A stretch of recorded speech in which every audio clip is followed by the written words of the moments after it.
Assalamualaikum warahmatullahi wabarakatuh. Perkenalkan, nama saya Adila Wahyunita dengan NPM 215060068. Di sini saya akan memenuhi tugas UAS pengenalan kelas.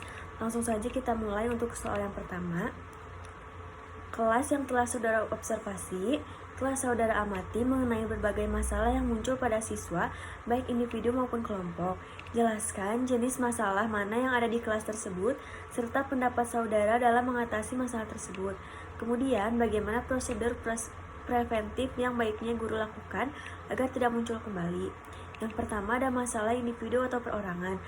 Penggolongan masalah individual ini anggapan dasar bahwa tingkah laku manusia mengarah pada suatu pencapaian, suatu tujuan, yaitu menjadi individu yang berguna, dan jika seorang individu gagal mengembangkan kepercayaan dirinya terhadap rasa berharganya dia, maka akan penyimpangan tingkah laku. Lalu permasalahan individu dibagi menjadi 4. Yang pertama, ada tingkah laku yang ingin mendapatkan perhatian orang lain, misalnya membadut di kelas atau berbuat serba lamban sehingga perlu mendapat perhatian ekstra. Lalu yang kedua, tingkah laku yang ingin menunjukkan kekuatan power atau misalnya selalu berdebat atau kehilangan kendali emosional.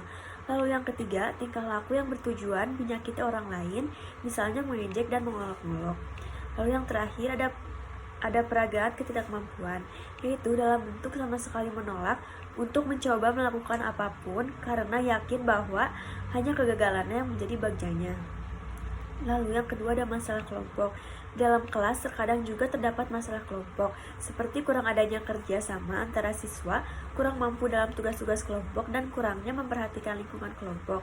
Masalah-masalah tersebut dapat oleh guru dengan memberikan model pembelajaran yang menitik tekankan kepada proses kerja sama kelompok, model strategi pembelajaran yang dapat digunakan seperti strategi pembelajaran kooperatif, yaitu sebuah strategi pendekatan di mana siswa harus menemukan,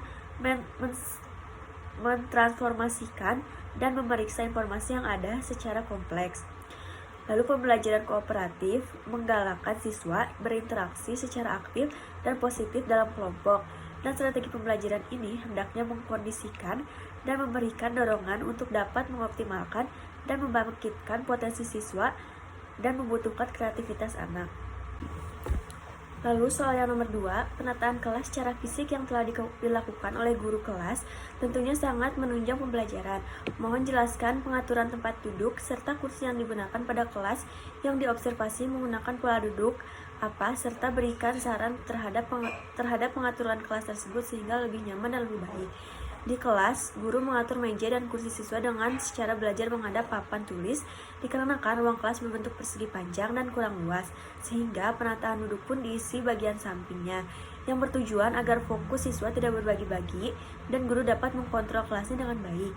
Di dinding kelas juga terdapat hasil karya siswa seperti gambar pemandangan, gambar himbauan pencemaran lingkungan, gambar rumah adat, tarian adat, dan pohon literasi yang di dalamnya terdapat judul-judul buku bacaan.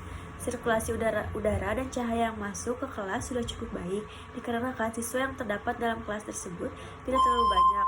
Di kelas pun disediakan dispenser agar memudahkan siswa ketika siswa merasa haus sehingga siswa tidak perlu meninggalkan kelas. Lalu soal yang terakhir, penanggulangan disiplin yang telah dilakukan di kelas tersebut, apakah sudah dapat dikatakan berjalan cukup baik? Bagaimana saudara yakin disiplin kelas sudah baik atau belum? Berikan solusi agar disiplin kelas menjadi lebih baik. Siswa harus belajar hidup dengan kebiasaan-kebiasaan yang baik dan bermanfaat baginya serta lingkungannya, seperti berdisiplin kapanpun dan dimanapun. Perilaku tidak disiplin dapat mendorong siswa melakukan tindakan-tindakan negatif yang dapat menyebabkan keresahan bagi keluarga dan orang-orang sekitar. Sekian laporan observasi dari saya. Wabillahi taufiq wal hidayah. Wassalamualaikum warahmatullahi wabarakatuh. Terima kasih.